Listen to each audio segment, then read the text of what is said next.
Yes, guys, welcome back to SFeatleyTV. It's that time again. It's time for the Arsenal gossip column.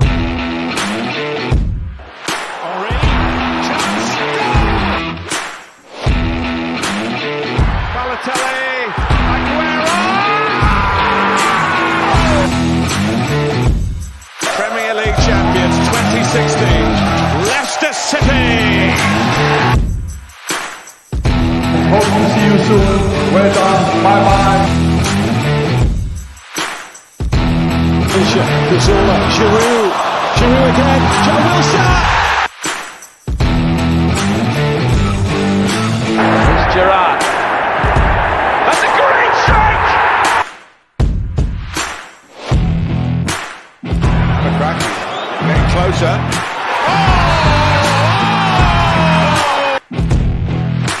To the centre. It's Bergkamp. That's magnificent.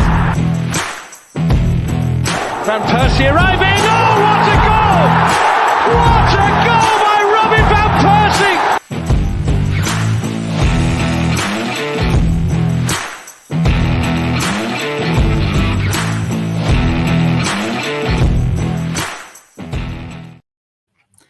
Yes, guys, welcome back to SFeatleyTV. We're back with another Arsenal gossip column podcast. All your Arsenal news right here, right now, and also the latest debates. We got Wilf back on the channel. Right, I bet he's buzzing because he's expecting this at the start of the season. But I'm sure he's got a massive smile on his face and going, "I told you so, Stephen. I told you so." Right? 100%. Yeah, I've got the egg on my face. That's what I've got. Yeah. How you doing, bro? I'm good, man. Glad to be back on. It's been a minute. I will feed that humble pie to anyone else that has said it and put that egg. I saw it coming. I'm not surprised. Yeah, because even on other channels, I've said second and a trophy. And I've been saying it for a long time. People thought I was crazy at the beginning of the season when I was saying them kind of stuff. But yeah, I was saying that as well. I thought you were mad. But that's fine. But, I mean, like obviously, I want to obviously put obviously a bit of this. Obviously, with this channel, we try and be also realistic. I try and be realistic as possible. I know it's only it's 9 games in. 9 games in. We played 8. As an example, or we played 9, at the moment we deserve to be first or second at the moment because we're playing probably. I don't think City's still quite clicked yet with Haaland, and that's sort of scary. And that's what they're saying, but we are playing some of the best football in the league, or at least the second best football in the league. Chelsea, the other rivals are still trying to sort out how they're adjusting to the season. Like Potter's only just come to Chelsea, not had a bad start to be honest. He's Tottenham. They're doing the version of the Italian tank with Conte. Like it's all going backwards. And then I'll probably get crucified by a bunch of Italians then I watch this. Yeah, no worries. And then probably an insult to them actually. I'll probably think, oh shit. That's it. You see this channel get cancelled now. You watch. Like I'm saying is Man United obviously still finding their feet with Ten Hag. So and Liverpool, you could see the problems that we're seeing on the weekend is clearly the problems they've got with the midfield and their defence as well. I think Trent is probably hiding in Martinelli's pocket still this week, and I don't think he's going to come out anytime soon. But traumatized. He's on the psychiatrist couch. He's gone to the psychologist and I need to retire. But we're playing second best foot in the league, and all we can ask is keep the injuries the same as it is, which is not too many, and we should be doing okay. I've also said that top 4 for me. I I don't think we need to spend. Some people say we need to spend in January to get top 4. I don't think we need to. To be fair, No. I don't think we need to. Consolidate, maybe, but not. Yeah, if we really wanted to be ambitious and go at City, then possibly. But even still, I still think we'll get the Champions League football we need this season to then get the players we need to go and challenge them next season or the season after that. So it's all good. It's all good with Arsenal at the minute. Yeah, it's lovely. It's rosy. I mean, I don't. If we did go out in January and get someone, it would be 1, maybe 2 players, depending on who's available. It might be a loan. It might be a loan or something like that. It might even be a loan, depending on, and it depends on our injury situation. And I am not saying that we are going to win the league because I don't think we really have a chance with that. Yeah, I would have said you are bonkers. Yeah, if put it this way, if Man City, I would have had you clipped. I would have had you clipped. Yeah, I know. Nah, if Man City didn't have Haaland, I think we would stand a chance. Yeah, they got that goal machine. Haaland is just, to use. I don't call him Haaland. I call him a goal machine. Yeah, he's everybody calls him the cheat code. They're going to win it. On our form, yeah, because I've been thinking about it. So if we carried on the form that we had from after the first 3 games of last season, with the start that we've had now, we will finish second. We'll smash it. We'll finish second, and I don't see this team letting up. I mean, unless something major happens, like we lose like 5 players to major long-term injuries, which could happen to anyone. I can see us comfortably making that top 4 because I think the other 2 places are going to be unexpectedly fought out between them down the road, Chelsea and Liverpool. And, the way Newcastle are playing, they could sneak in there. I don't think they will, but they could. I think it's a bit of a long. I just said this last night. It was a bit of a long shot. Yeah, it is a long shot, but stranger things have happened. You know what I mean? It ain't been that. We all said Leicester are never going to win the league. There you go. But I think the momentum that we've got, the team spirit, the way that we're playing, we've got a way of playing now. We've moved on from last season. Do you know what it seems to me from last season is that, and this is what I do respect maybe Arteta for, you can probably see this is what the manager's probably instilled into him, right? Is that the fact that, like, and people are going to think I'm turning Arteta in, but I'm not. I've still kept my same stance. My same stance is always going to be, like, get us challenging for the league, like, till April, May, and then you've gone past what Wenger would usually do, which is why I want him out, which is challenge till February and then get top 4. So you get past that and you start doing what Arsenal used to do of old against Man United, then, like, I'd say, I'll eat my words, and I'm quite happy to do that.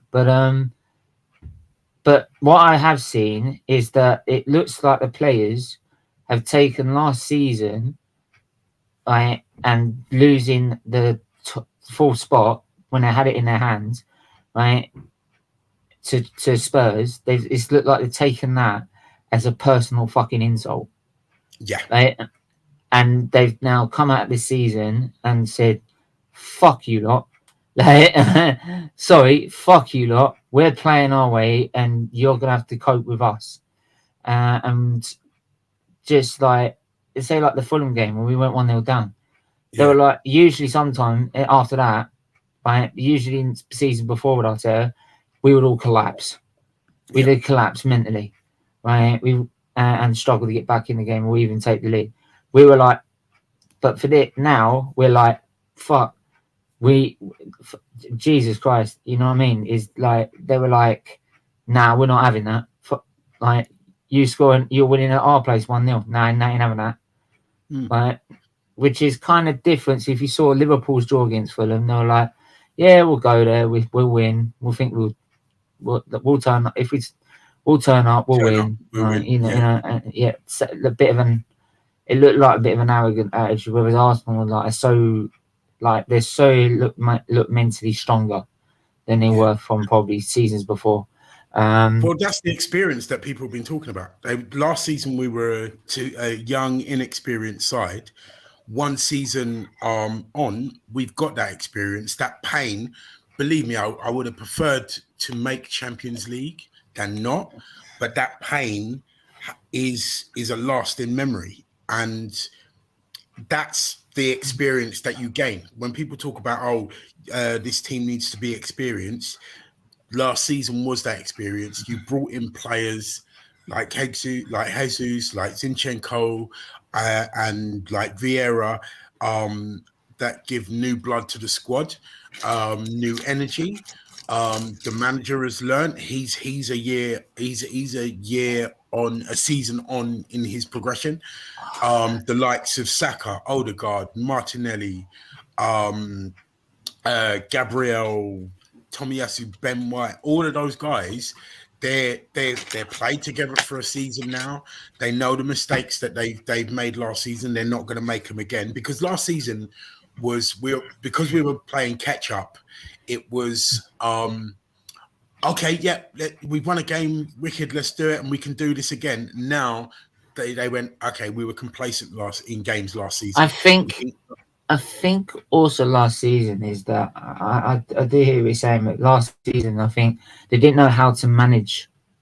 We had full spot for so long, and I don't think they knew how to see it out and manage it. Whereas, and it's kind of like you see in games where this, like you saw the Liverpool game, how professional they were when we went 3-2 up to. And yes, we did get lucky with the Gabriel penalty, whatever. But in the end, we deserved to win that game. To be honest, that wasn't a pen. We deserved it. People say it's a pen. People don't. People have their own views. I mean, I never thought it was a pen from the start, but I looked at something last night, because it actually comes off his chest before it hits his hand. Yeah. So it's impossible for it to be a pen, because the rules state, just like the offside rule. If you're offside, you're offside. Rules state if it comes off your body first and then hits your hand, it's not a pen. Just like it said, just like the Rashford goal got ruled out because it hit his hand. Those are the rules. I mean, you might not agree with it or whatever, but I thought proximity wise it couldn't be a pen anyway. But that said, you're totally right. It's we looked at games last season and went, we lost that game when we should have drawn it. I was going to say we drew games that we should have won, but we didn't actually have that many draws.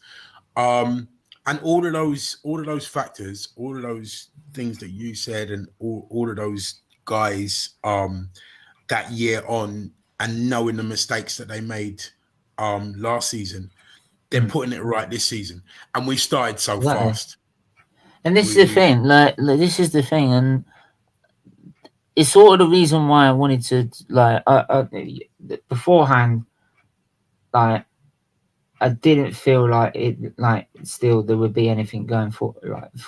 I just feel it'd be a long way with the idea that we're what we were planning for. I thought it'd be a lot, and like it's going to take a fair number of years and a big challenge to be able to achieve it. I said I think I predicted us to finish 5th, to be fair, because I just feel we were going to struggle with on paper, because on paper we don't look nearly comparable to Liverpool, Chelsea, Man City. We don't, but again, like everyone says, it's not one on paper, but like as the season's gone on, and this is why I've done this as well, is that I wanted to try and get people on the channel that they have a different opinion. Like, so they're not your typical Arteta or like realistic or anything like that. Which is fine. You could like us. They're all welcome as well to come on as well. Yeah, of course. But I wanted to find more people that do believe in the process. They do believe in Arteta. They do believe in the players we've got and what we're doing, and hit their side of it, because and you could feel it, because now you could feel and I hope the people in the chat can also feel it as well, is that there's a bit more positivity around Arsenal. When you start talking about There's a Arsenal, lot a more bit positive. yeah, There's a lot like more I'm saying, positivity. there still feels for me anything that I'm seeing that's negative right now, I don't tend to watch at the minute because I want to try and form my own opinion, and Yeah. B, and try and keep level headed to say, okay, is Arteta proving me wrong, right? And if he does, right, when am I going to say, yeah, he's proved me wrong? So Well, I mean, to be rather honest, rather than have someone say like, oh, don't believe in it because of this, and this, and I'm yeah. like, you know what I mean? So it's easier to then form your own opinion in a And sense. as optimistic as I am, we still haven't won anything yet. We still haven't done anything. I'm talking about I Exactly. can see the potential in this team. I believe, and I wasn't when I said second and a trophy, I wasn't just being nuts and naive. I just saw the progression, the players that we added, where we were going, the trajectory of this team, and how young it was. I could see if Arteta got it right, what could happen. And so far, so good. I mean, I don't get I me wrong. said, do you know what? The way I'm we're playing right now, I do feel we could get into top four easily. And the way we're going, and if the draw goes well out of the knockout, yeah, out of the group stages, I feel we can win the Europa League as well. yeah. I really do feel. I really And do feel we're one of the favourites for it. And the thing is, I as think well, everybody else does as well. as much as people say you missed out on top four to your rivals, blah blah blah blah blah blah blah. Look how much Tottenham are struggling with half their squad. Right, they brought all these players in. Half of them didn't want to be. Half of them are not even signings that fucking Conte wanted. Right, so he's too busy parking his jumbo jet. He's fucking building his Great Wall of China, right, at the back, which is more like a piece of straw that we just break down. Like, so, But this yeah, shows but that the gap between us and them wasn't that big in the the first thing, place. but Because the thing is, what I'm saying is that the Europa League, as much as we're not in the Champions League and it is a big blow, it's sort of also been a blessing in disguise. You can't go to the Champions yeah, League group stage and play Nketiah, Marquinhos, Vieira, no, right, and or Lakonga, and you yeah, couldn't play our second team no against way. anyone in the Champions League. Yeah, even the Facts. lower sides in the Even champion. I mean, Yeah. even the PSV game that we've got to play in our group, even that's going to probably have a strong side because they're not they're a decent team as well. So like in the Europa League though, you're playing Bodo Glimt on Thursday, and this is no offense to Bodo Glimt. I've had fans No, from there as but they're well. not at the caliber of your Real But Madrids, your Juventuses, and no, exactly, they're not. so it is a chance for them, the second team, to get a run out and get minutes, but it's also a chance for our team to rest and then still be able to play once a week like we were doing last season. So And this is why I wasn't that. When I say I wasn't that guided, obviously I wanted Champions League, but it wasn't as hard a hit. the reason I was so wanting Champions League as well is that it would have probably made the process a lot quicker, because then we would have been able to attract the big players that we wanted, right? Yeah, we might. Because I'm we were not so linked with sure. we were linked with good signings while we were in the top four at the time. Yeah, I've totally. I don't think it would have made that Wow. much difference. What? Wow, Yeah, I know. Wow, Listen, this is I've what's never heard happening. of this team. I've never heard of this team in the Champions League, but geez, Maccabi Haifa. 2-0. Yeah. They've been Maccabi around. Haifa, I big. think they're Israeli, I believe. Wow, From Israel. Yeah. big ups to them. But yeah, Yeah. sorry, Rich brought But Arsenal doing yeah, well. You didn't even say anything about Arteta. Look, as long as Arteta's winning games, my lip is a zoop. yeah, and you have said that. You have said that from and to be when fair, I was on there. And to be fair, even if we lose one game, because we are going to lose 1 or 2 games to a small side, there will be one day where we're not going to turn up and we're going to lose about 2-0 to what a Or league side. 2-1, 1-0. I'll be like, Of yeah, course. I'll be like, okay, but make sure you don't do it in the next game. You do it in the next Yeah. game, and in the game after that, then I'm going to start getting concerned. But Right? that's football. That's football. You know what I Yeah. mean? Because I mean, the again, one of the big differences after the yes, everybody knows we Well, control that November, Man for United example. game. November, Yeah. November's Yeah. always been a 4 month for Arsenal. Yeah, And and it February. will be again. It will be again because of the World Cup. But I mean, you saw the strength and the change in the scene when we lost to Man United, and we bounced back and Straight away. And everyone was saying, you know, the big games. Was it against Brentford we played? Yeah, Yeah, I we think bat- it was a 3-0. and it was it was away. We battered them away when they Brentford didn't get battered. sniffed. They didn't get sniffed. When Brentford battered Man United. Yeah, exactly. So I got to stick that one in there. I know, of course you can. What was the score again? Yeah. But no, it's one of them, innit? 4. Yeah. But this shows the strength and the perfect synergy of this team. We've got a very young manager. We've got one of the youngest managers in European football. We've got the youngest. Of course. He's a young manager, so yeah. I know. I'm still on it out, so I've got to put that one in there. That's fair enough. Just to clarify to everyone. Yeah. That's because people are turning up here and thinking, "Wow, this one's a lot more positive. What's he done here?" I think by next season you would have changed your tune because you would have won something. But we've got the youngest team in the league, arguably one of the youngest teams in European football. We've got one of the youngest sort of football directors of football, one of the youngest owners in Josh Kroenke, and it's all just coming together. They had a plan, and the plan is coming to fruition. It can go tits up at any moment because you never know what's around the corner. But for now, it's going well. I'm enjoying it. I'm loving it. If it keeps going this way, then good things are going to happen. Exactly. And that's why I just wanted to just take each game as it comes, because I've seen this before with 18 years of misery and pain. So I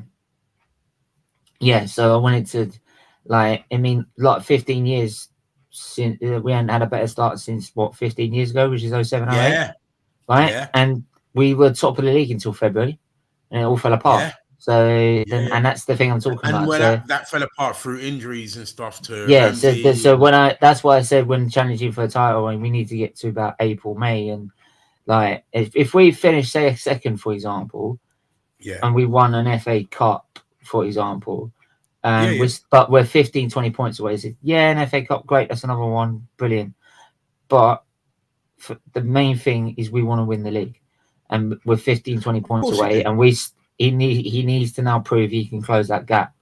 He's got us. He's done well to get us there.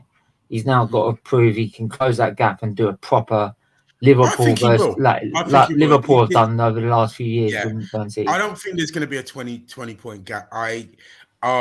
There's going to be a gap. Man City are winning it. But I don't think the gap's going to be massive. I can see us finishing second. I don't know, 9 points behind them, something like that.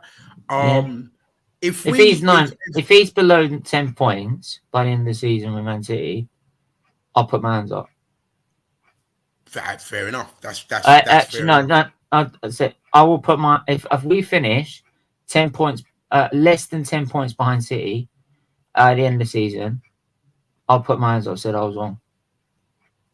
That's fair enough. And you'd have to because the gap is closing. It's all about momentum now. It's all about as you just said, taking each game at a time, not keeping our feet on the ground. Exactly, because I'll tell you, when we won that game, they started mentioning to him about title contenders. You went, not hearing any of that. No, I'm just going to focus it's on the too next early. game. It's way too early. Yeah, It's but you know what the media are like. You know what the media are like. Yeah. They need to have. So even like T-Fat, he wasn't even going to answer it. He's just like, no, we're focusing on the next game. And I don't think even behind closed doors they're talking about it. He might be thinking in his head and not saying anything. Actually, if we can keep this going, we have a chance. But he's not going to say it to anyone else. I mean, I think in my head. I'll also say another thing as well. If we secure top 4 comfortably, but say we've dropped to 3rd because we're challenging for the Europa League. If we drop to like second, 3rd, or like 2nd or 3rd, I think we'll finish. Right, the way we're playing. Yeah. And if we win the Europa League on top of that, yeah, I'm Arteta in after that. You have to be. You have to be. If he, because also you've done one thing Wenger couldn't do, which is win a European title. Yeah. Yes, it's Europa League. Remember, you said you wanted us in the Champions League. If he gets us into the Champions League and brings a trophy, you can't argue with that. You can't argue with that. Because what does every Arsenal fan want? We want to win things. We want to win trophies. We want to win the league. We want to be back in the Champions League with a shout of being in with a chance of winning it, and whatever competition we're in, we want to win. Like, put it this way, no Arsenal fan, or if they did, I'd argue if they were an Arsenal fan. If we went out this season, right, and finished 2nd and won the League Cup, Europa and FA Cup, that's what people want. It's not. I'm not saying it's going to happen. I'm not saying it's going to happen, obviously, but we want to be winning things. So if we know, everybody knows where Man City are winning the league. If we finish Champions League, was what everybody wanted, was the bare minimum for this season, was to get back into the Champions League and win a trophy.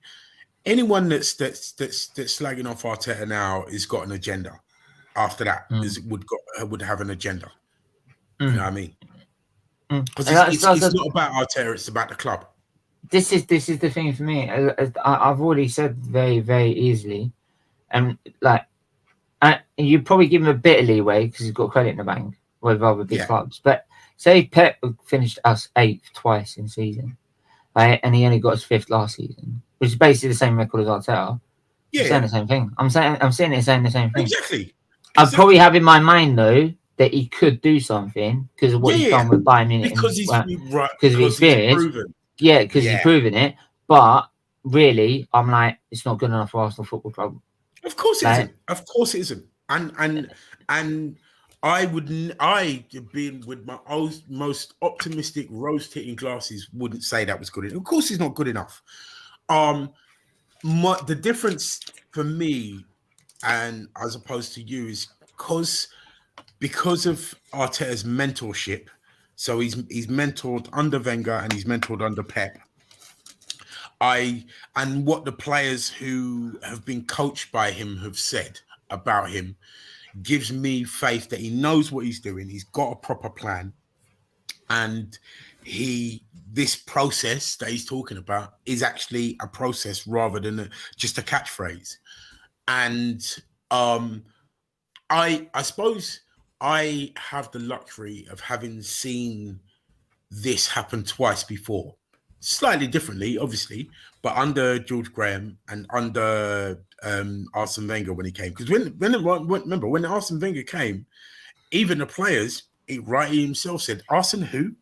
He's on record as saying that. I was like, "Who's this brother? He's come from Japan, and we're getting this manager from Japan."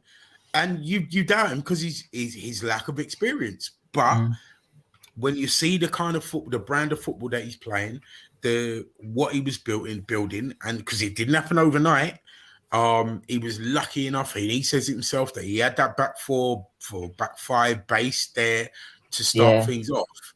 But he had to build. he had to bring in Henry. Well, Well, Anelka first. Well, to be fair, we already had a very good team anyway. The first double, we had a decent team, and the 90 winning side, like he just added what he added Vieira, Petit, Overmars, Anelka was coming through, Boromarte. Vieira. Who else? Meninga as a backup keeper. Manninger was a great. I think he was a decent keeper for me. Big up, Saeed. How you doing, my bro? Yes, King. Yes, my king. How you doing, brother? Well, I can't hear you properly. Can you? Okay. There you go. He's got a problem with connection. Yeah. Mike, I'll get you on tomorrow's show. Don't worry, mate. Arsenal what? Arsenal block. Love it. Nah, you want to see the one. You want to see the one before. Like you want to see the one before he put cannon on a shirt. Trophy, old trophy, still gleaming. That's really good. That's a good one. Oh man, I'm still dreaming, Bob. This is what I mean because I've seen it before. Hang on, let's see if it works this time. Yeah. Is it work this time? Hello, I'm not darling. bad. Hiya. Hello. I'm trying not to swear. Which is hard for him. How are you both doing? I'm doing all right, man. How are you doing? I bet you're buzzing as well. Yeah. But flight got cancelled yesterday. Oh no, man. Oh wait, so hold on. For a second there, I was going to be unhappy with you, but you're still in Gambia with your kids, with all the sunshine and the good food, and you're stuck there. It's so bad for me. Hello, for yeah. Say, have you noticed if you notice I'm in a dressing gown and hoodie, we turn the fucking eating on me. Like, so look, like mixed with fucking flight. Like, what are you on about? This guy's always taking the piss out of us. This guy's always on here taking the mick. Since I've been here, Arsenal haven't lost the game, so maybe I need to stay. Stay. Yes, you need to come on here. Like. You know what? I'm gonna sabotage this. Your flight. No. What? No. What he needs to do is keep doing what he's doing. Because we get towards the end of the show, and then he pops on the last second, and he's like, "Oh, hey, I'll give him my 2 minutes, and then come and support my channel." Like, you know what I mean? Good marketing. I'm like, "Oh yeah, hi, bye, miss you already." Good to see you, brother. Good to see you, man. Nice, good to see you as well. Oh, someone is hijacking the phone. Hey. Hello, gorgeous. Arsenal. Yeah, say, like, stop it. I might get cancelled. I've already said something about the Italian tank already. We don't like you. She doesn't like you. No wonder.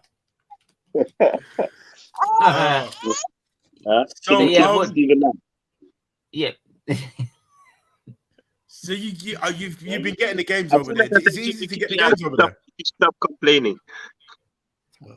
Have you? Did you get the Liverpool game then? What did you make of it? Man, it was a good game. I think both teams played well. I think we deserved to win. Yes, we might have been lucky with some few of the decisions, but you need luck in football. We've been unlucky before, so it's our turn to be lucky now. And listen, the aura around Arsenal, the way we play, is fantastic. Honestly, I have to say, like, I'm very impressed. Keep your kids away from the camera. Like, keep your kids away from the camera for 2 seconds. Like Anthony, fuck you.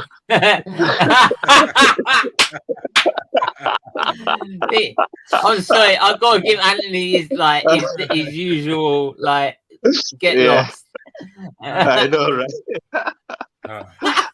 Funny comment. Funny comment. Oh, But yeah, I'm gonna get a strike for swearing on a chance on the channel. I mean, even Steven is happy. That means something. I know. That I means know. Arsenal I doing know. a good job. Like, I I know. know. it's no moaning, no know. swearing. No, but you can't look. Look, as much as I've like criticized, you can't fault what's happening. You can see something that's happening right now. No, And something like special is I said, happening at Arsenal. yeah, at the minute is you just keep going, man. You just keep going. You know what I mean? And the Your players are daughter, playing for the badge as well. Like, it's not just that we are winning. Like, Yeah. you can see they care. Really good They point. play for the badge. You know, they really care when they're yeah, out exactly. there. They want to win. It's what I The said. It's fans what are I said excited. when it's like when they said we lost full spot. They've taken that as a personal insult, and then so they've gone out and really said this badge deserves to be in the top 4. This badge deserves to be fighting with the best. So they've gone out and said like, "F you, everyone. We're gonna do it. We're gonna play our way, and you're gonna have something to answer for." And it's exactly what's happening right now. Yeah. Like, I mean, like I said, it's only 9 games. It's only 9 games, right? And we've still got a long way to go. And we've been in this situation before. But at the moment, like you Life is just good. enjoy it game by game. Enjoy. That's how I take I things mean, now. what's the point? If you're a fan and you can't enjoy when your team is doing well and top of the league, Exactly. then what's the point? Exactly. I don't bother lost Exactly. it. Do you know what? Say, I tell you what.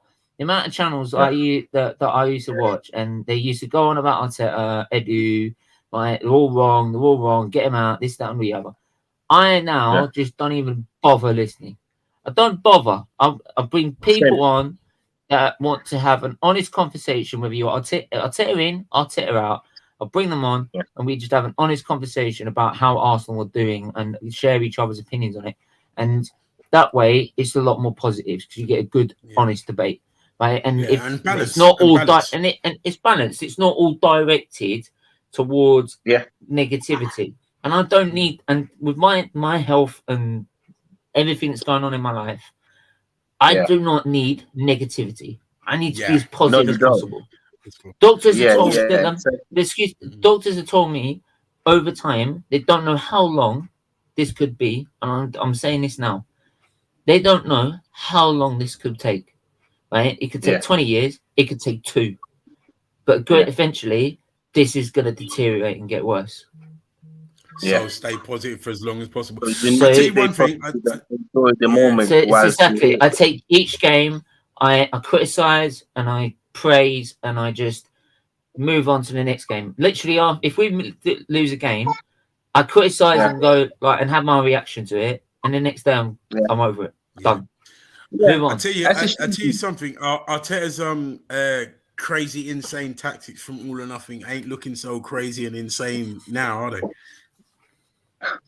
Crazily good. Insanely good.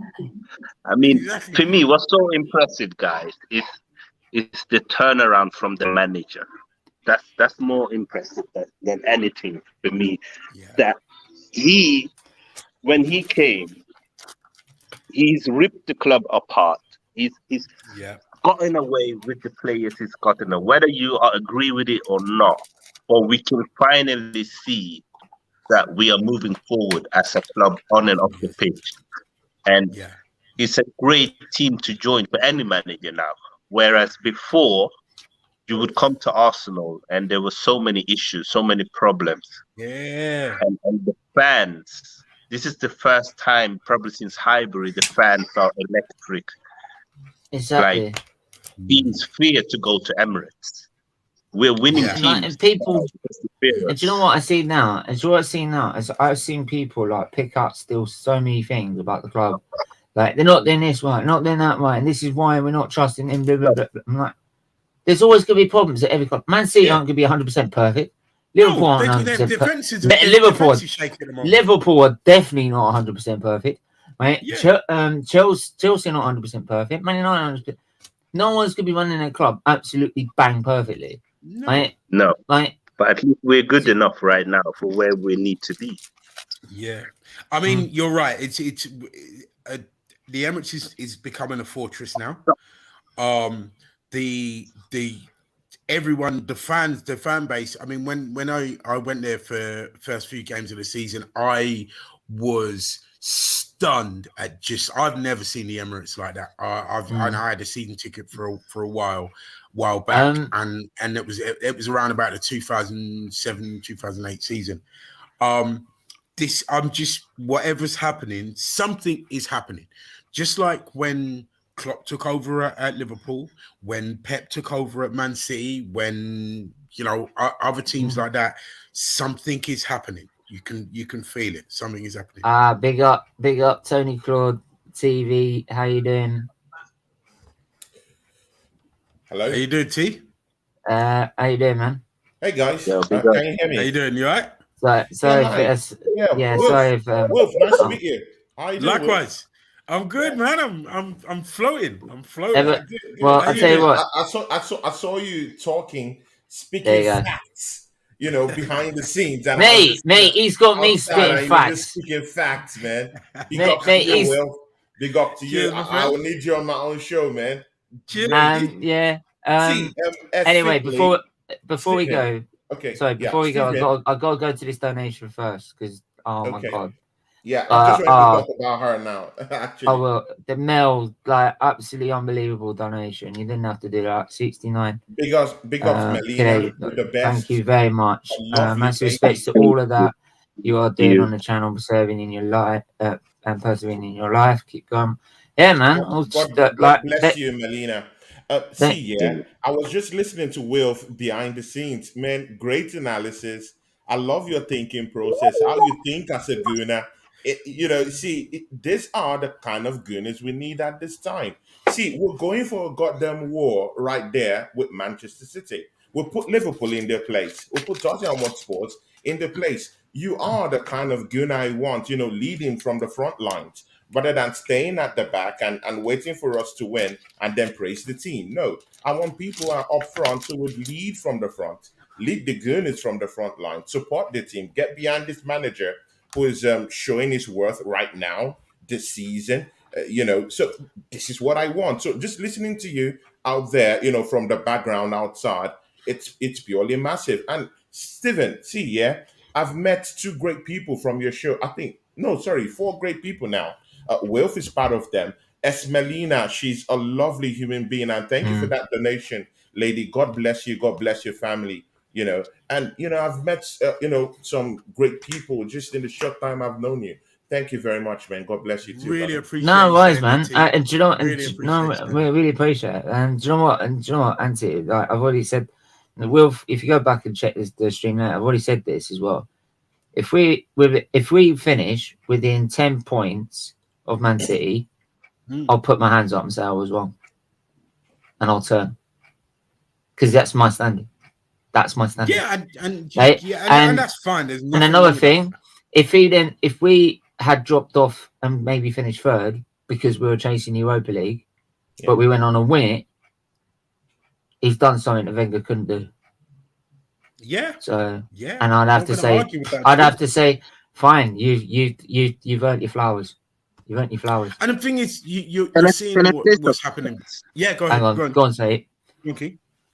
If we this season, if we win the Europa League and we finish in the top 4, then the 350 million, no one can complain. No one can say anything. No, if it's 350 million to get us to where we are now, where the fans are in love with this club, where teams now feel us, where we play. So you know what, say when we were down in the dumps as well, we were saying anyone that comes in, they're gonna need to spend 400 quid just to get his fucking challenge, just get his challenging again. 100% true. 100%. Right? And then these people, and as much as I've been one saying 380 million, you still haven't got us in the top 4 yet.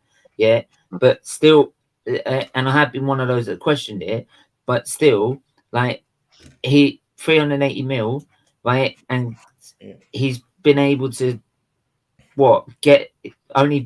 that just shows how poor we were. It shows how low we were and how poor we were, and how low the mentality was. King said it earlier when he was talking about. But then these people are now complaining. These people are now complaining, saying the clear out that we had to do. Yeah.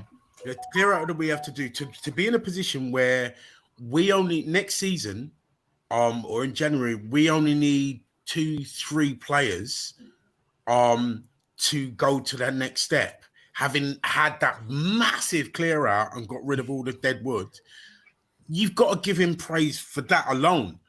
Because how many other look at Liverpool? Liverpool are talking about, oh, Klopp needs to do a whole rebuild again now.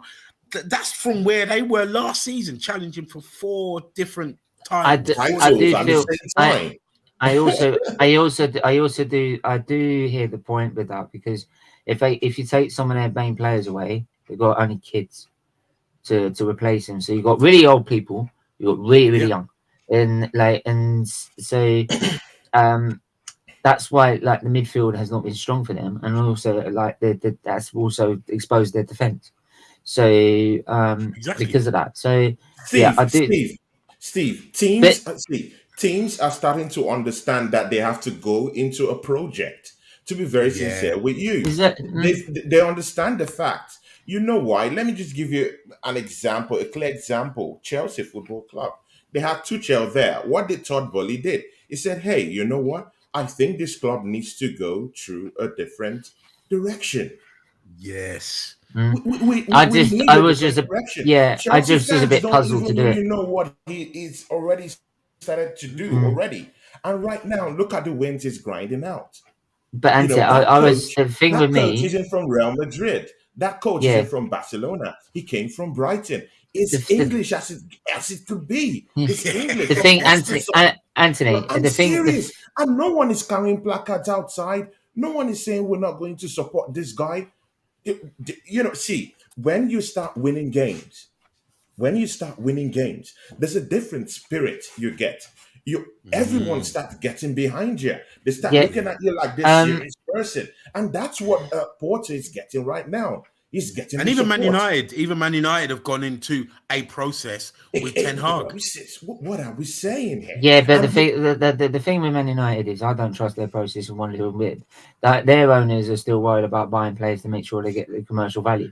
It's irrelevant. For me, it's irrelevant whether. I see what you're saying. I hear you saying on that, but I just feel their owners and their board, because they're not restructuring them, whether as Arsenal have, is probably the one big problem with them, and why they might end up in the same situation that they have been in before, where they've got players that just don't fit, and all they're doing is making tons of money in sales shirts, and because it's Ronaldo or Sancho or anything like that, but they're not doing anything on the pitch because it's not exactly what the manager needs. But look, Anthony, thank you for the donation as well. Look. Alright, any super chat is worth anything, mate. So big up. Anything for the Children's Liberties Foundation, bro. Thank you for the Miss donation. Melina, God bless you. It's all love for you. All love for you. You're the best. Still a big if. One game at a time. Always. I've got to split now, but I'll catch you up there. One love and everyone, and up the Gooners. Exactly. Like, if you want to take it like one game at a time and be proven. If you want to be proven one game at a time, then yeah, cool, that's fine. I like to go. That's how you play, but that's not to go as well. I understand the concept. I understand the concept.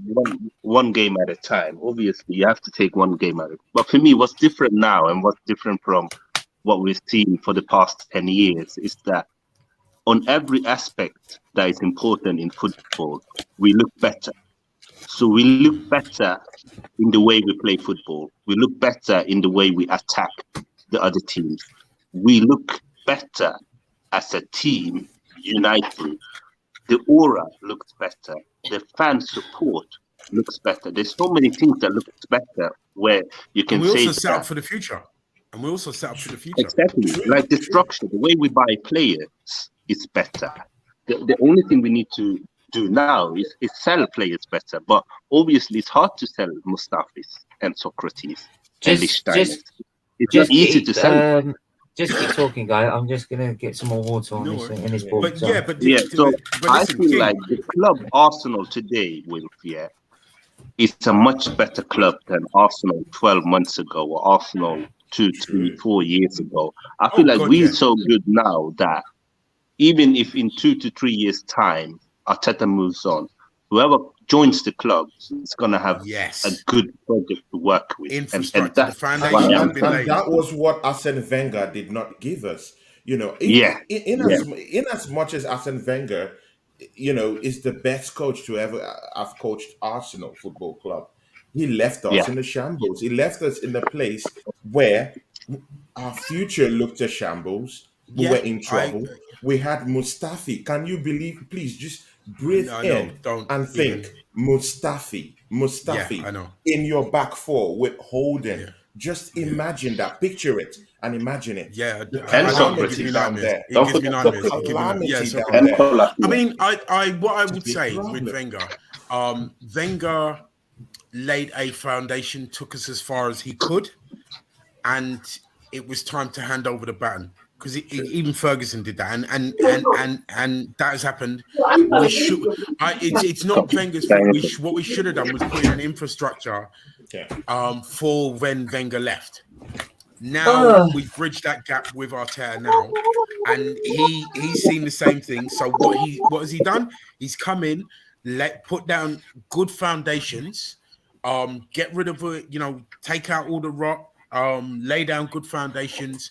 Bring in young, hungry, talented players with some, and then on top of that, you've had some winners. You've got a little experience there with Xhaka and Partey, and as these guys grow older, what you're seeing underneath them is your Marquinhos, your Vieiras, and those men coming in, so that when Xhaka and Partey is time to leave, we're not in a situation like Liverpool where we're like, oh my god, these guys are all old now, and we got to try and replace him. These will be ready-made. To be fair, if I look at Vieira for me, and Jack, I know Miss Mill's a massive Xhaka fan. For me, I was seeing improving game by game, and as long as he keeps the discipline up this season, then I'll definitely change my mind on him. So for me, when you do things that he's done before in the past, it does stay with you for a while. So but like I said, he's doing an absolutely fantastic job in a minute. But I say with Vieira, for me, Vieira coming in, and I've seen him play in the Premier League and the Europa League, and he's been absolute quality in both at the minute, and I'm really impressed by him. But, I mean, Ben White is another really one. I was really, it's a really good. I was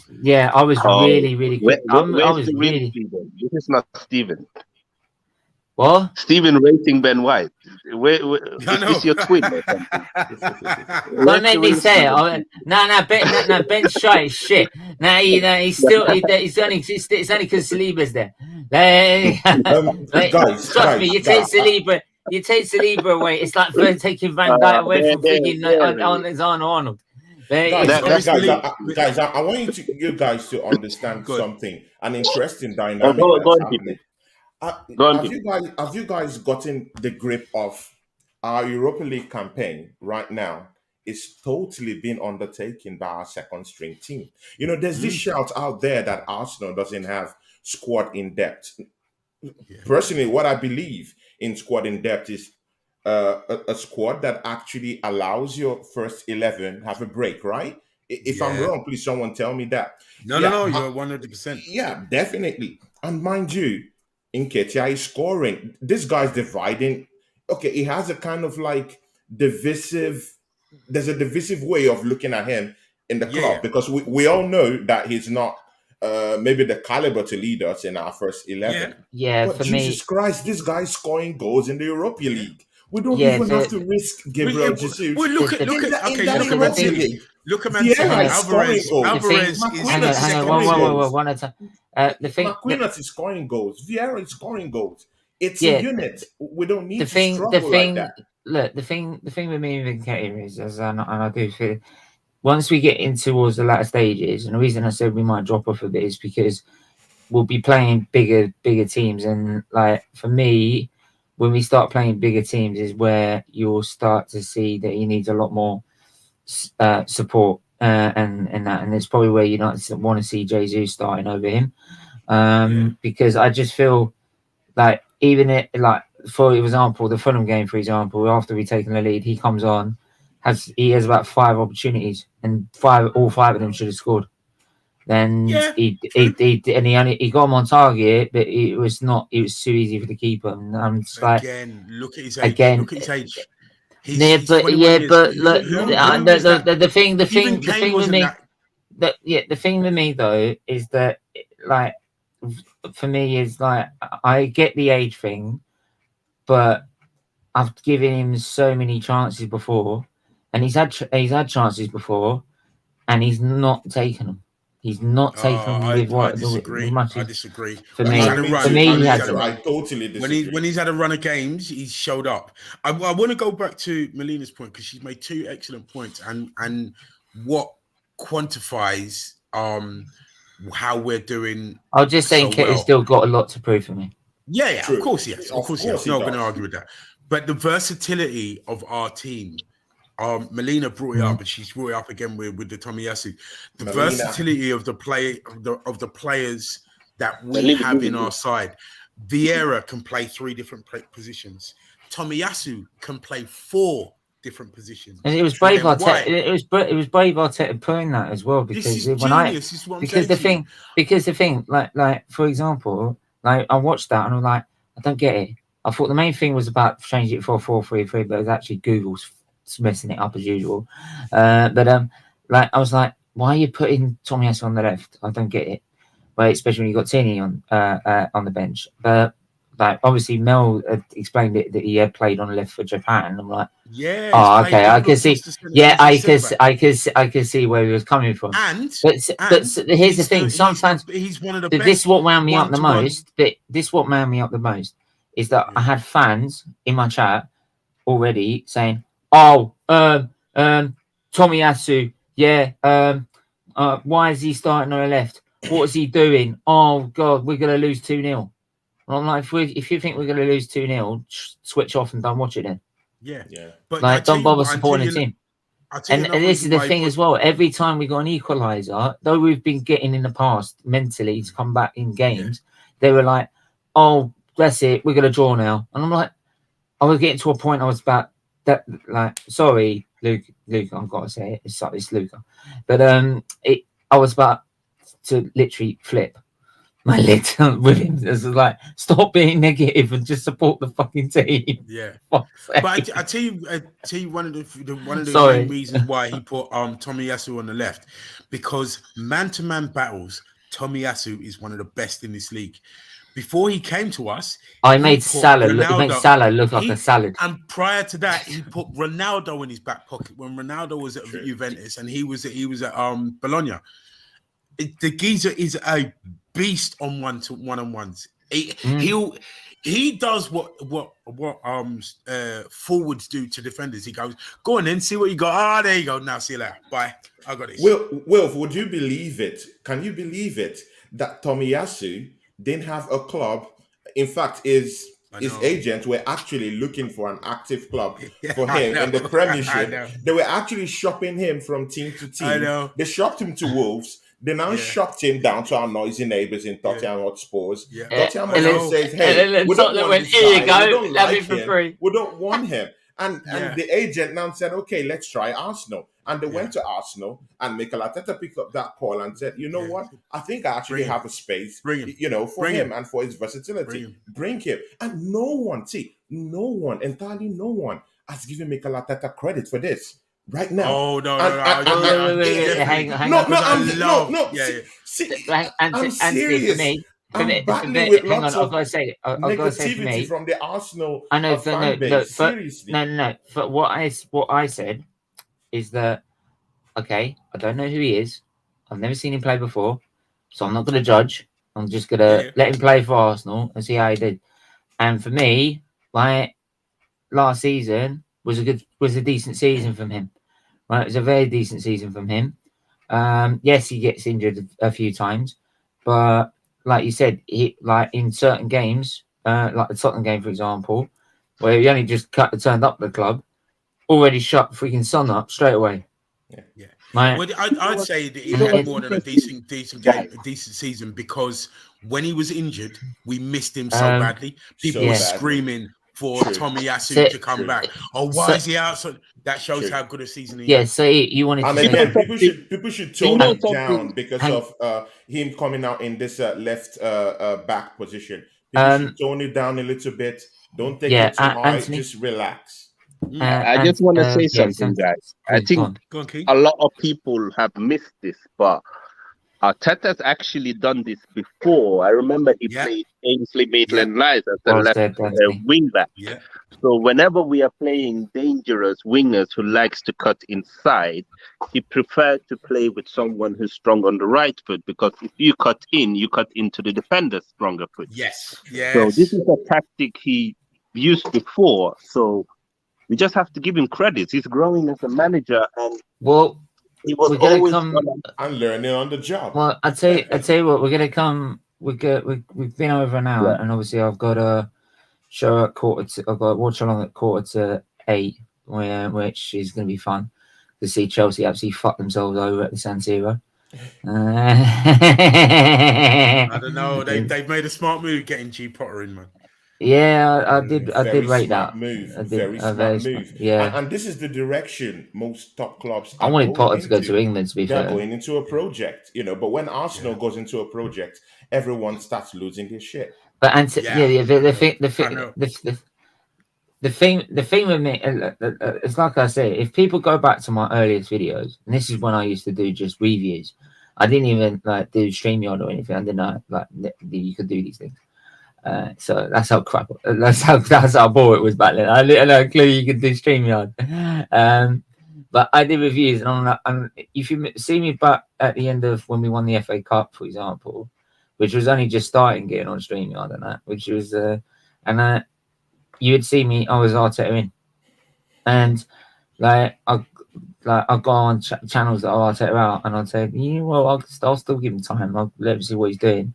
But then when I saw put a performance against North London at the North London derby, which was 2 years ago, I think, I was like, I'm sorry, I don't see it. I just don't see it right now. And then it got really bad. And when we got down to 16th, 17th, I'm like, this is not good enough. This is not good enough. And there have been many decisions and many problems at the club where I'm like, what the f is going on here? Yeah. And makes it think, are we actually doing anything? Are we going anywhere or what? And but so far from the end towards the end of last season, yes, but oh my god, I'm sorry, that was we shouldn't have put ourselves in that situation. Yeah. But then this season, what I've loved about it is just it's like they've like I said before, they've taken it as a personal insult what happened last season, and they really want to punish anyone that gets in their way at the minute, because it shows how badly they missed top 4 and how much they want it. Exactly. Right now. They're taking names and numbers and slapping people about. I mean, again, this is another thing with Arteta. What manager in world football has had to go through what he's had to go through at such a huge club in your very first job? This is unprecedented for him. So true. It's really is. Nobody's known what he was about until you see it. He didn't know what he was about, what he was capable of. What you're starting to see, what could potentially, like our team has a lot of potential, could be one of the great managers. Because Pep started with Barcelona B, yeah? Klopp started with Mainz. They all started, and nobody said, "Oh, this geezer's the best thing since sliced bread." They had to grow. They had to go through a lot of mistakes. That's the thing with me. The thing that was the thing with me. Then the thing with me was like, yeah, I know you got to learn your trade, but doing it at one of the third biggest club in England is not the right way to do it. Like, you need to be doing it for me, you need to work your way up. But this is towards that. This is the ego and the faith and the genius that he, or the how much he believes in his ability that he took on the Arsenal job, saw what a huge job it was, and won the FA Cup in his first season. People keep forgetting. Yeah, exactly. With a terrible forgetting this fact. With a one-man team. And who did we beat on the way in the semi-final and the final? Man City and Chelsea. These are big teams, massive teams. With a completely crap squad compared to what we have now. Mustafi at the back. Oh my god. Yeah. Like Lacazette over. You know what I mean? They over won it. Every time you hear the name Mustafi, I'm thinking of Lion King. Exactly. No, sincerely, and this shadows what has been happening in our club for the past 18 years. The decay down there, and what this guy had to come to do to clear out this place. People call him, and took on the job as his first job. And then you come to me that mess. When your house collapses, what do? You rebuild it. In 3 seasons, he's got us here. Look where he's got us. Look, I completely agree. Look, if we go, like I said, we got to come to the end of it. I know we could go on forever. I mean, we could say fuck that. I don't know. We could say like screw the watch along. We'll just carry on with this. But I don't know. Shall I? You're good, bro. It's up to you, bro. You're good. I mean, what do you guys want to see? Do you want to hear us like going on and like shitting on every single team in the Premier League whilst we're like gloating ourselves? Or do you want me to do this watch along for Chelsea AC? I'm not really too fussed whether I do it or not. I'm not too fussed. No, you can still do it. It's part of your normal programming. Exactly. So don't change what is working. Don't change what is Anthony. The thing is that I could easily do instead of I usually try and do one a week, and I could easily do it tomorrow. I could easily do the tomorrow's games instead. So, what I'll do is I'll change it. I've really. I'm gonna change. Half an hour left. Anyway. I've probably got about half an hour left anyway. So, I'm gonna have maybe like 20 more minutes. Yeah, I have a show, the Ryan and Claude show, coming up at the top of the hour by Anthony's already said, and we already got people in here. So, do you know what? I'm gonna move it to. I'll move the stream till tomorrow. Okay. And then I'll just change it. I'll change it to whatever team's on close to the time. Anyone that was going, I think there was supposed to be one that was going to come on. I'll just tell him if he's free tomorrow, go on that one instead. But like I said, like at the moment, you can't help but think that, and this is what I said is like, as much as we've got certain players that are maybe Champions League level, Zinchenko, Jesus, for example, most of that team, Saliba, obviously, mate, that guy is just insane. He's like Haaland, he's just insane. But if you're looking at most of that squad's probably what Europa League level, right? So hang on. So say if they got, even if they are challenging for Europa League at the minute, right? Could you imagine if he got top 4 and got to attract the big player names that could come to this club and push us further to another level? Could you imagine what we would manage to do then with that? But look at I put it another way. Because I think he could do so much more with that.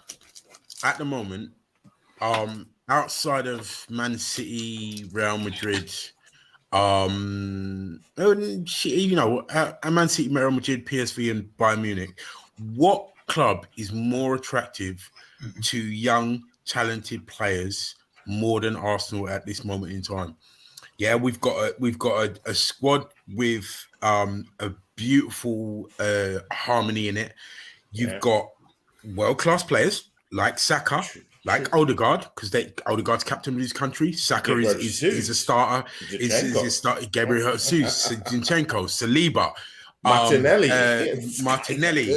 Ramsdale, Gabriel, Tominasu, Ben White. Saliba. These are all. So yeah, all of these are Champions League players because I think pretty much everyone that I've named is an international for his country. True. Yeah.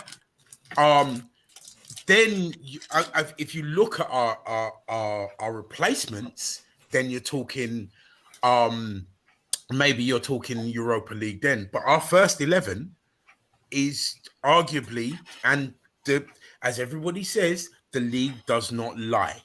Yeah. Yeah. At this moment in time, they are Champions League level because we're in a Champions League position. Things can change. Yes, we can drop out, blah, blah, whatever. But at this moment in time, we've got a Champions League level team that we're playing with. They're learning and they're only going to get better. They can only get better.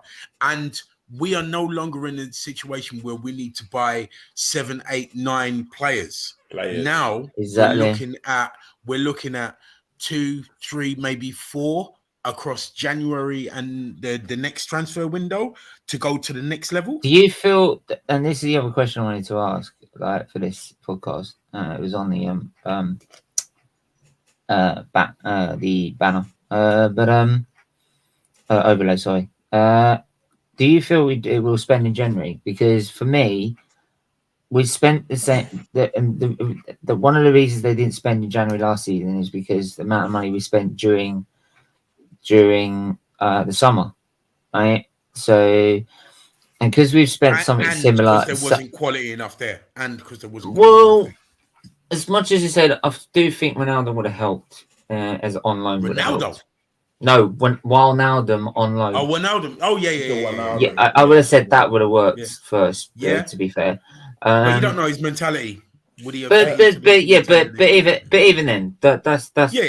I'm not. It's done. It's done now. But what I'm saying is, There's also sorry, Anthony. What I was just gonna say was, is that for me, like, because we spent the same amount, near enough the same amount that we did last season, I feel that we won't do it in January. I don't think we will unless we have to. And the thing is, if we're still where we are in January and performing the way we are, does the club really need to at the minute? Because the main target is to get in that Champions League spots and then improve further in the season.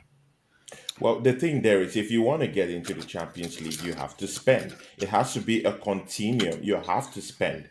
And I'll just take you through an example with Alex Ferguson in one hotly contested premiership he was going for.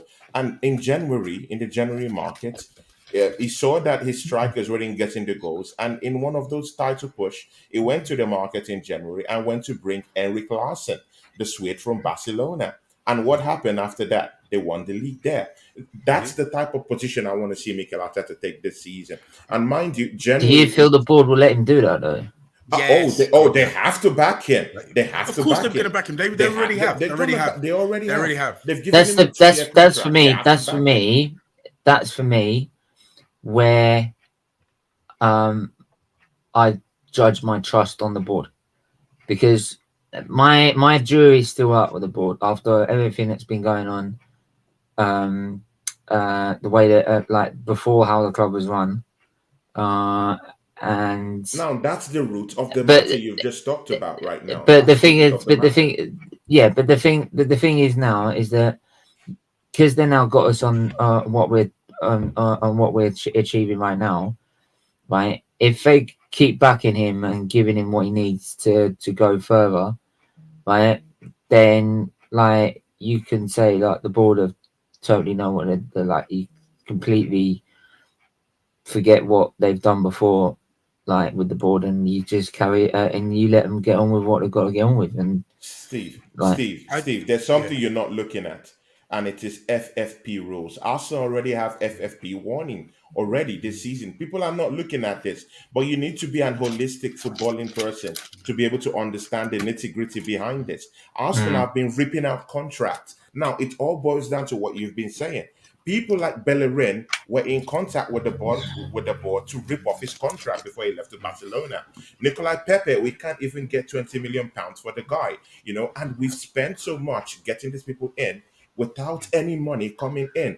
Arsenal's at that verge. We are facing real FFP issues. So what does that mean? We have to balance the books in a way that will not get us banned. So you need to be very careful when you're proposing, all this buying.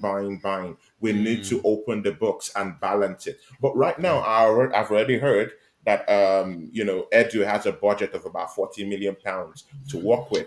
Get us a Vlahovic, one central defensive midfielder, and a backup central defender. And it's all done. That's all we need. Well, and get any loan deal that we can get. That's what I think. I think January we will only buy if the quality is there. Because they've made sure that's the criteria. More than money, it's the quality. Because anyone can splash money. I mean, I think 60 million on Casemiro, who is, don't get me wrong, he's fantastic. That's a fantastic signing. But at 30 years old, 60 million? No. No. They're not doing no, that. Hang on. And Wilf, the thing that, and again, this is where I'll go with Man United, right? They were not going to do anything until Brentford thumped them 4-0. Once Brentford thumped them 4-0, you started seeing going in from man's like Arnautovic, fucking like Arnautovic. You got fucking Casemiro. Yeah, they started saying panic buy. This is what I'm saying. Yeah, but this is what I'm saying. As much as they're going into a rebuild with Ten Hag, but this is what I'm saying with their board. This is what I'm saying with their board. Right, their board. Right, they're worried about the bottom line. Right, they're not worried about where Man United are going to go and what they're going to achieve. They're worried about how much money Man United going to make, how much shirt sales we're going to make. So buying Casemiro, buying Anthony, right, is going to sell shirts straight off the bat. Right, I think Anthony's doesn't matter. Doesn't there is a good signing though, right? But what I'm saying is that whether he suits Ten Hag style or not, which is doubtful because some of the games he's playing, some of them he's not, when he should be really starting. When you look at that midfield, he should be starting every bloody week, right? Yeah. He should be starting every week if you look at that midfield, right? But anyway, what I'm saying is that it shows that Ten Hag's not confident on that signing, right? So is he actually getting the players he wants, or Man United just spending on players that they know they can make money out of? Well, because that's what it looks like before, and this is what they've done before. That's what got rid of Oli. Right. He got rid of Van Gaal. He got rid of Jose Mourinho. I think with as long as the board are like this, get him up to speed. And with Casemiro, you probably needed to get him up to speed because he's 30 years old and because of the pace of the Premier League. But the point I'm making is we don't spend like that anymore. We are looking for a specific quality, and if the quality ain't there, we'll go to number 2, but we're not going 3, 4, 5, 6 places down that list of players. So January, we will only buy if the quality comes up and he fits the profile of our squad. We would, and we've seen this before, we'll rather go, you know what, let's stick with what we've got rather than bring in someone who is he's going to be stuck on a contract. He's not going to be up to quality. He's not going to hit the ground running. He's over the hill, all that kind of thing. We don't do that anymore. So the only way we'll buy in January, even if we're in a bad position, is if we can bring in quality to lift the squad. So equal or better than what we have in our squad already. That's the that's the question that you need to be asking as to if we're going to buy in January. Summer is a different kettle of fish. Oh, different kettle of fish. Yeah. But January, if a quality signing comes up, if a quality, if another Zinchenko or Gabriel, or just something that a quality that Arteta can pick up. I mean, bear in mind, how we got away with getting to Jesus for 45 million, I shall never know. But I'm so glad we did. But that's what will define who and what we spend in January. Because we don't shop above 50 million nowadays. You know what I mean? We don't need to. We've done that once. We got burnt. We stick to our budget, which is realistic for Arsenal football team, is around the 50 million mark. We can get players like that, and Arteta can coach them up. Yeah, exactly. I hear you on that one. And again, just like how we started this transfer window, before we started this summer transfer window that just ended recently, Edu came out and said, "Hey, Arsenal fans, we have a real plan to follow this time." Gotcha. And mind you, yes, we quickly got in Gabriel Jesus, we brought in Zichenko, but we all knew that Arteta had a hand in this. You know, the way his guys, he worked with these guys in Manchester City.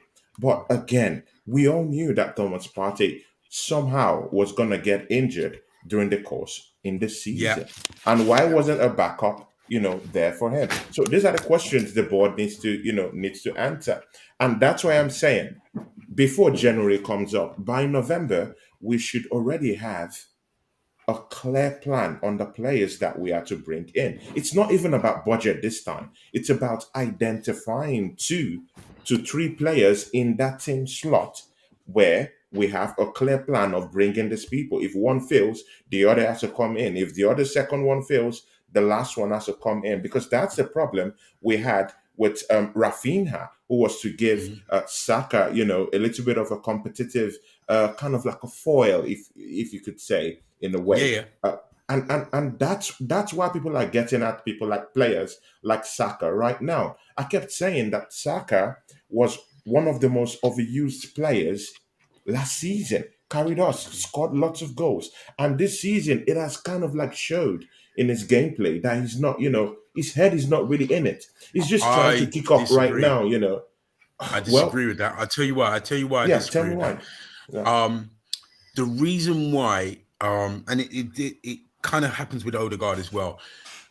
Saka is still getting targeted the same way as he was last season. Yeah. Teams are looking at us and going, right, if you stop Saka, you stop Odegaard, you stop Arsenal. But this is a different Arsenal. He's still getting 2 and 3 players coming to him anytime he gets the ball. You look in the North London derby, there was like 2 or 3 players over that side. Now, because we're not so one-dimensional that everything goes through Saka or everything goes through Odegaard. That's the thing. We used to be so one-dimensional. But that has always been Saka's strength. His strength is in driving through players. It's nothing new. He's doing a slightly different job by attracting players away from other players. And so you're seeing Martinelli spaces for people, opening space for so Martinelli and Gabriel and even Xhaka are all on the other side. All on the other side is where our goals and pressure is coming from. Zinchenko, all of that stuff. Now teams are going to have to adjust and go, okay, right. Oh crap! Now we're going to have to leave Saka on his own one-on-one, which is horrible because if we leave Martinelli one-on-one on this side, he's going to tear us up. So you later on in the season, you'll see more and more from the likes of your Sakas and your Odegaards. Yeah, because he's raising his game earlier in the season. And also because we're a more balanced team, he will get the space to tear up man. The one play you and did. Bear in mind, he's still like in the top 5 for assists, and he's got goals. Yeah, and this is him true. But again, I also do think that Arsenal have evolved away from Saka. Oh, cool. That's what I think. Because Martinelli is getting those results through the wings. You can see Xhaka, who knew that Xhaka would be like a new signing. So this new dimension totally takes away the attention from Saka now. So maybe now he'll be playing with a bit more freedom, and he can, recalibrate and, just get at it again. I think also as well, the one play you mentioned with Odegaard, and there's been games for me with Odegaard, there's been games and also moments in games where he's been absolutely sensational. Like the first goal for the Liverpool game, the ball was absolutely exquisite, and cut them straight in two. But then afterwards, it's like, where's he gone? Like, someone get the search party out. Like, where's he gone? Like, you know what I mean? For me, it's like there's certain times where he just in games where he just goes missing, and he needs to erase that from his game to be more consistent. For me, he's doing well. So when he's involved in play, right, and he's involved in our attacks, right, he's been quality. But there are also moments there's also been games where he's played, and I've not seen him at all. I dispute that as well. I think when he goes missing, he's doing his defensive duty because he tracks back. If you look in the Man United game, he was in the right back spot at times. He chases down, and the way he plays his game, because he's not like your Ozil playmaker. He is all round involved. He is harrying. He's leading the press. He's doing that. So when he's not on the ball, look at him when he's not on the ball, and see the work rate that he gives. And when you're giving that work rate and you're chasing back, and because you know for the Saka goal from Martinelli, where was Odegaard? He was in our box defending staunchly. You know what I mean? And what he does when he does that is other teams look at him, goes, okay, where's Odegaard? He's their playmaker. And by that time, you saw what happened. Martinelli, Gabriel are centre back, and Saka are in their box scoring a goal. So exactly, again, with Odegaard, it's when he goes missing, look what he's doing off the ball. Well, I understand that. With Odegaard, I really okay.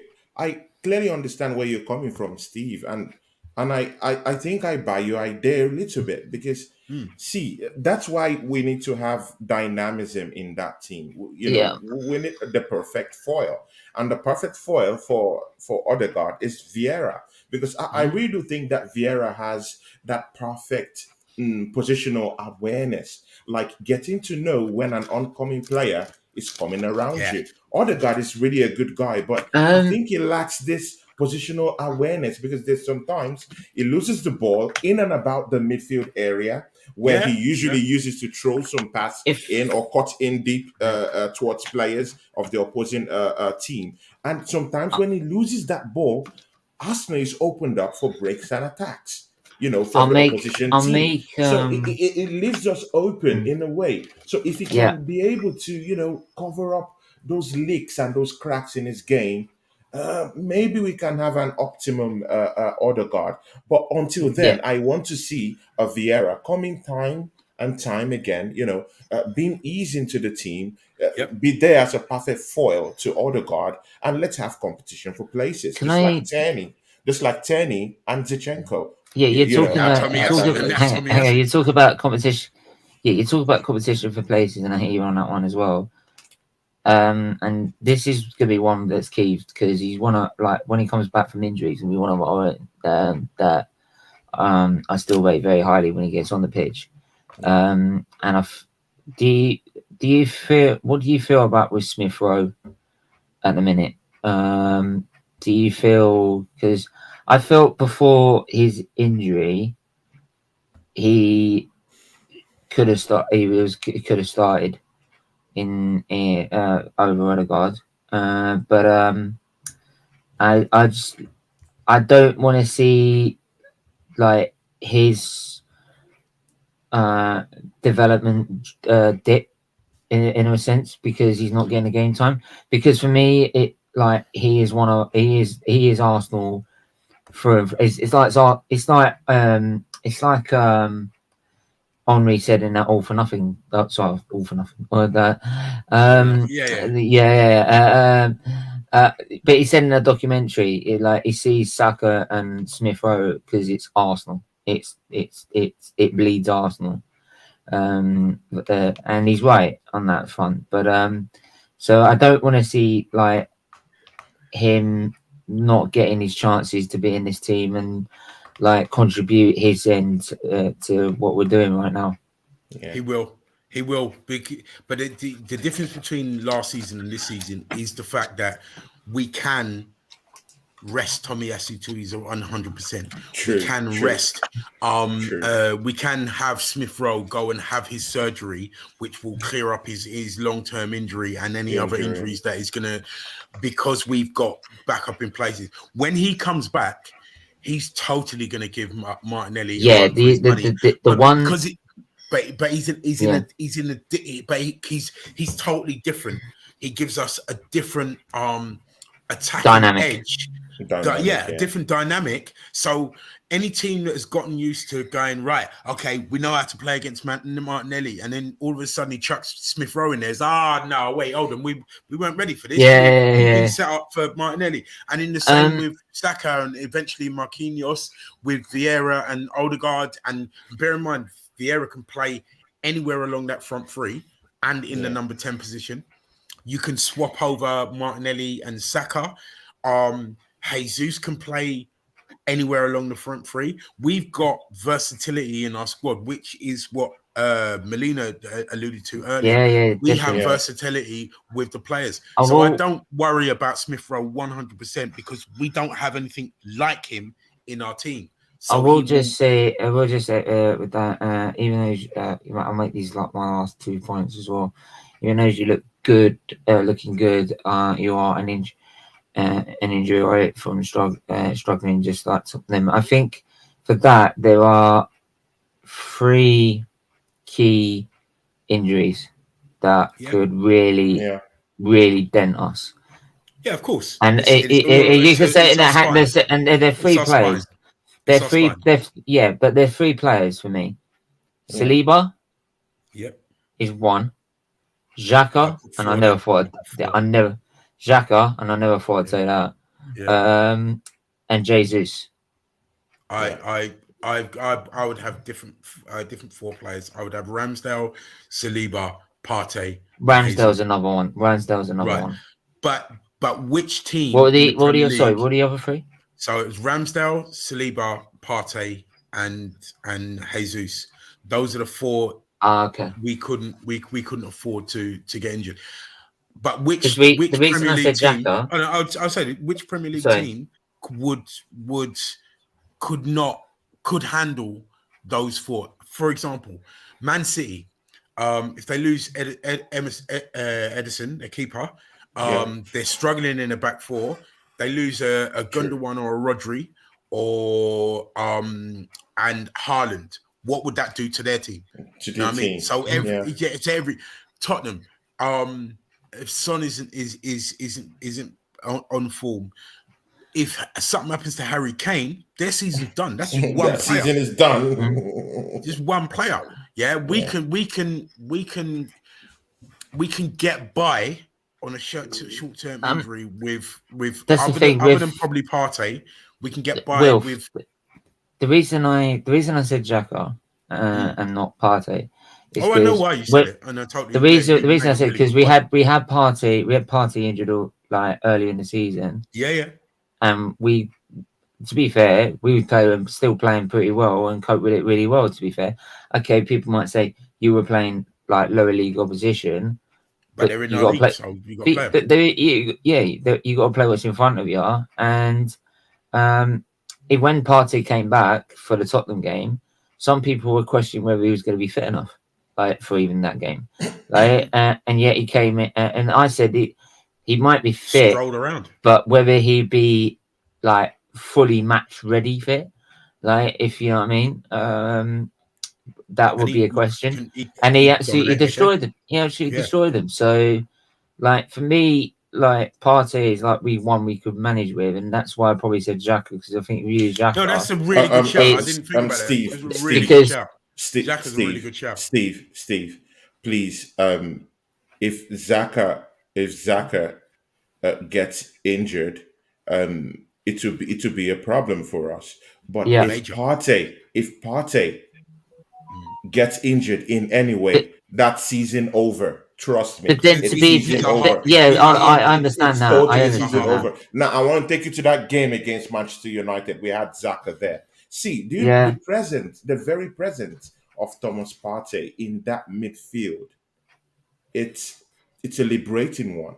It's one of liberation because it is him that is there that liberates Xhaka to be able to go and operate offensively. So that is why he holds that we are midfield on his own. seeing that new lease of life, because people still have it in their head that Xhaka was that central defensive midfielder that Arsene Wenger brought in, and that's not true again. It's totally changed. It's a box to box midfielder. On that junction, I will need to go to my show because my show should have started 10 minutes ago. Go to your show, mate. So shout out your channel, man. Wilf, please just add me on Twitter, add me on Instagram. I will do. Come support my channel and send me an email. We're friends. Yes, we're friends already. Yeah. Give him my Steve. Give him my details. You've got all my stuff. I'll drop a link. I'll drop him his Twitter. Is the kind of Gooner I want to see in my channel. You got the good guys here. I need these guys. Thank you. Because when they're talking about Arsenal fans, I'm seeing all this negative people around. Tony, mate, trust me, we'll sort it out. Good. So, Will, please, I need to hear. Guys in the chat, please. Just hit us up and I'll get on, man. Good. Please join me and Tony Claude Gunner TV. I'm trying to do something great here and positive. Let's follow Steve Fitley. You know why he's doing this? It's all for charity. That's why I'm always here, and I love him as a brother. And Will, thank you, man. Take me as your brother too, Tony. Man. It's nice to meet you, my brother. Of course. Yeah. Thank you. We're Gooners. Thank you very much. Good luck with the show. Good luck with the show. Good luck. Likewise. Take care. Yeah. I'm gonna end on one final spot on Partey needs to be there. Yeah, exactly. But I think the one thing I would have said is if we lost Xhaka, Vieira could possibly come in and fill in that role. To be fair, because he does, because he does do box to box as well, Vieira. So, and you've seen that in Europa League and in the Premier League games as well. So that's probably why I'd say Partey is probably more the one than probably still than obviously, but of course me saying Xhaka is going to be a key injury is fucking hell. I need to take my temperature. I need to make sure I haven't taken my opiates yet, for fuck's sake. It must be the encephalopathy, you know what I mean, for fucking my brain up. I'll end on this question. Big up everyone. He does support Spurs as Spurs TV. Big up to yourself. Make sure if it looks like you have a channel, mate. So if people go follow has Spurs TV as well, if he's got a channel. But Danny's also a resident Tottenham fan on it. He's been getting stick for the last couple of weeks. I'm sure he has. But big up to him. Yeah, he can take it, man. He takes it and he gives it back, man. He's a real man. Man. We both. Yeah, we both do it to each other. So don't worry. Question: how many players do we need to win the Premier League? I saw this question earlier, and what popped into my head was 5. No, and if you're gonna give any names, not delusional. No. I don't want to hear we're getting Lewandowski or anything like that. I'm talking like Ibrahim Sangara. Probably Martinez, Jonathan David, players like that, players that ilk. Because with that to win the league,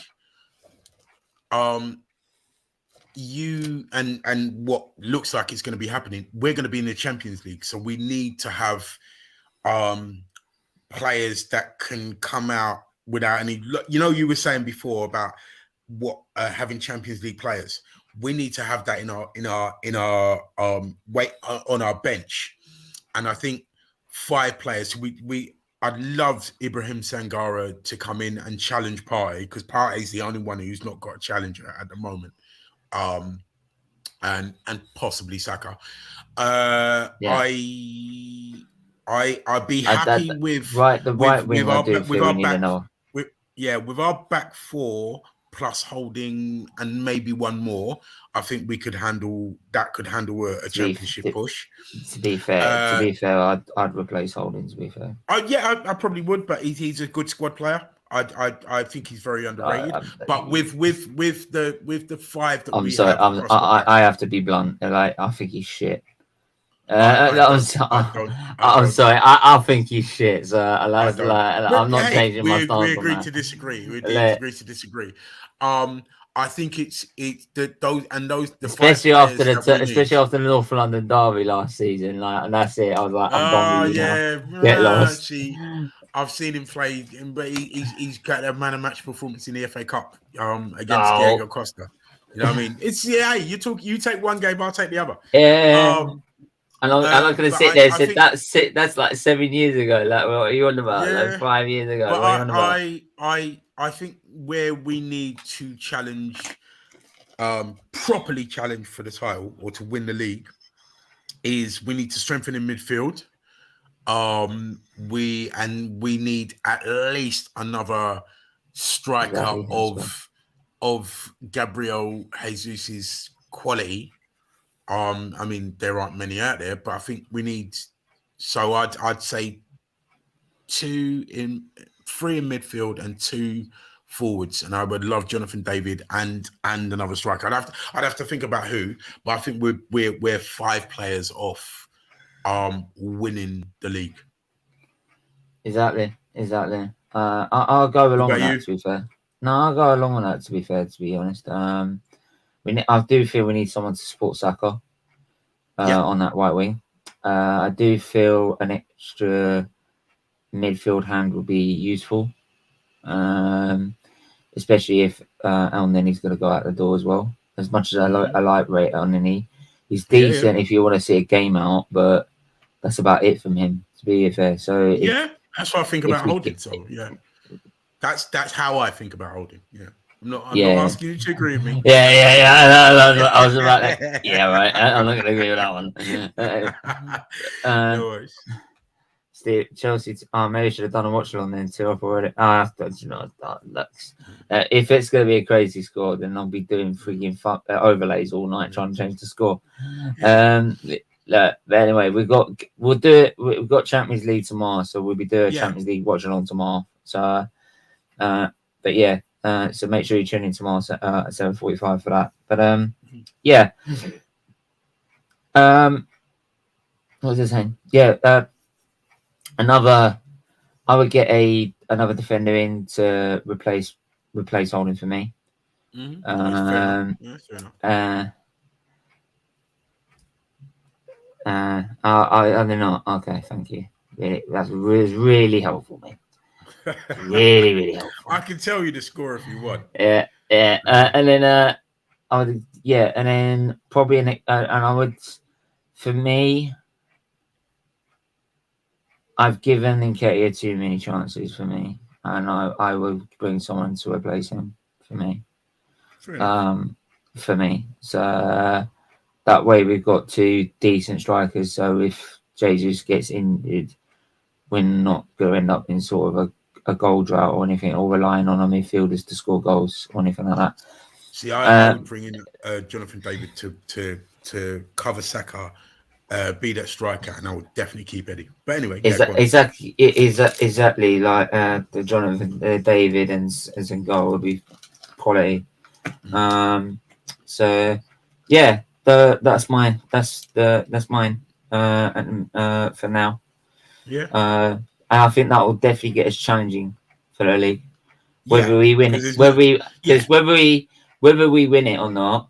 For me, and this is my biggest bugbear, and hence why I'm still not completely convinced, is because of when it comes to a game like even the Liverpool game, he left it so. I know you just said like there was a reason why he left it so late, but there was a time in the game before we equalised where they started to look threatening in our midfield because we were getting a bit poor, and both me and my co-host Mel were saying, get Vieira on the pitch, give us something different, and he wasn't doing that. So it's just that tactical nous is still a bit lacking for me. So that's why I'm not fully convinced yet. But like I said before, if he gets us all the way to challenging for a title this season, and like I said before, I'll stand by my word. But having a team to win the league or challenge for the league and winning the league is two different things. Because if you look at like in the last 5 years, Liverpool have had a team to win the league. But then Liverpool. That's the thing. That's the thing. Liverpool should have won it. Could have won it last season. They could have won it this season. They were the one they won the Champions League with. The one they won the Champions League with. Right? If it was any other season, they would have walked it. Right? But they didn't because the level's been raised so much higher. Yeah. You can only lose about 5 or 4 games now. Yeah. Right? So that's what I'm saying. If that. So that's what I'm saying. And so this is why I say challenge for the title rather than win the league, because there's no guarantees. And that's why I also said challenge till April, May. Because that for me will definitely say that will send a major to like Arsenal back, like as a proper outfit. And we want to be challenging for that. I mean, football. If you could say definitively, "Oh, we're going to win the league," then football wouldn't be as interesting to watch. So that's why people don't watch Ligue 1 because everyone knows PSG is going to win it. Yeah, exactly. Exactly. So, but like, sorry to every other like that French team, but before I get absolutely roasted by them. But it is the truth. They haven't like a monopoly on the league on that in a minute. So and that's why they struggle in the Champions League. To be fair, because they struggle to get a mentality for that because they're too busy playing. Yeah, there's too busy. They're too busy the playing quality teams that of aren't team good. Isn't that to the level? Maybe Marseille, Lyon, but even Lyon are like Europa League. To be fair, there's no reason why you can't win the Europa League. But like I said, Dan, it's like I said, even if we sacrificed a little bit and dropped to third, like but still got top 4, if you then wins the Europa League to like earn for the fact that we dropped from second to third, I'll still stand by my word on what I said. Simple. You know me. Like if I make a statement saying I will be Arteta in if we are less than 10 points away from City, right, by the end of the season, right. Once I say that, I'm sticking with it. Right. So if it's 10 points, yes. If it's 11 points, no. Because fair enough.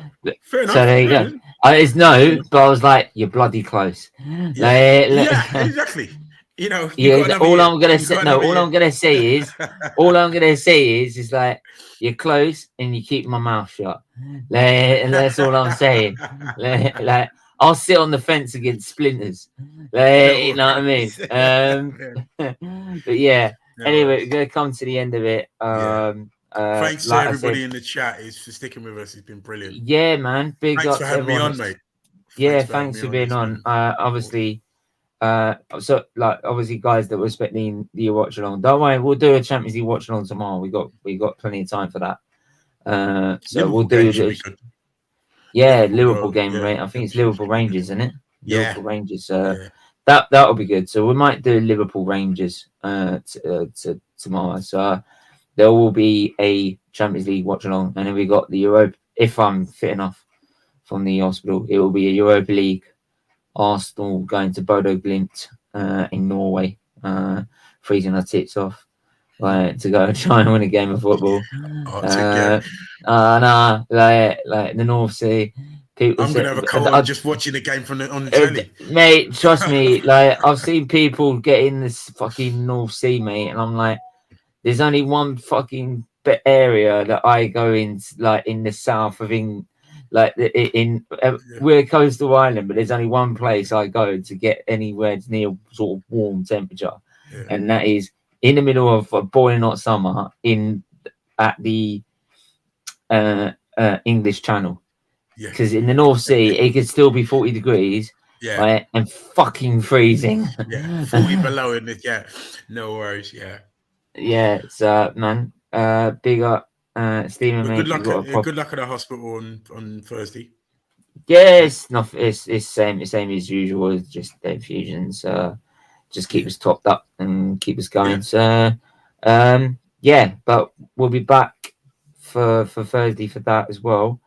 With a match reaction straight after it, because it's also early kickoff, I believe, as well. So, yeah, 5:45 is it? Yeah, something and then there'll be something late on Friday because the reason it would be late on Friday is because I'll be staying at a hospice for the weekend. So, right.